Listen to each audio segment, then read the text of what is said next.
विविध भारती पुणे. ठळक बातम्या.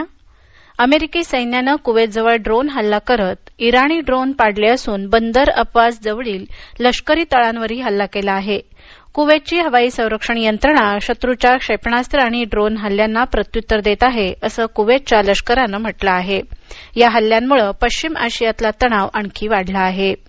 दरम्यान अमेरिकेचे अध्यक्ष डोनाल्ड ट्रम्प यांनी होर्मुझ सामुद्रधुनीचा पेच संभाव्य आराखड्यामुळे सुटू शकतो आणि होर्मुझवर कोणाचंही नियंत्रण नसेल असं म्हटलं आहे. भारत आणि चीनच्या सीमाविषयक बाबींवर सल्लामसलत आणि समन्वय साधण्यासाठी स्थापन करण्यात आलेल्या कार्यकारी यंत्रणेची 35वी बैठक काल बीजिंग इथं पार पडली. या बैठकीदरम्यान दोन्ही देशांनी परिस्थितीचा आढावा घेतला. दोन्ही देशांनी शांतता आणि सुव्यवस्था राखण्याच्या दिशेनं झालेल्या प्रगतीबद्दल समाधान व्यक्त केलं.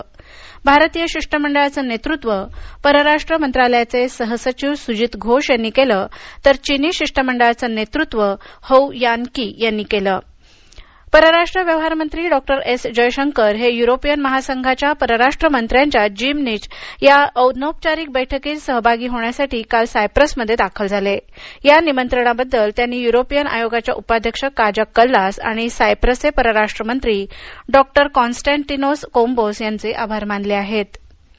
नवी दिल्लीत आज राष्ट्रीय कृषी संमेलनाचं आयोजन करण्यात आलं आहे. केंद्रीय कृषी मंत्री शिवराजसिंह चौहान यांच्या अध्यक्षतेखाली होणाऱ्या संमेलनात खरीप हंगामाबाबत तसंच शेती संबंधित विविध विषयांवर चर्चा होणार आहे. केंद्रीय गृहमंत्री अमित शहा आज गुजरातच्या दौऱ्यावर असून आज गांधीनगर आणि अहमदाबाद इथं होणाऱ्या विविध कार्यक्रमांना ते उपस्थित राहणार आहेत.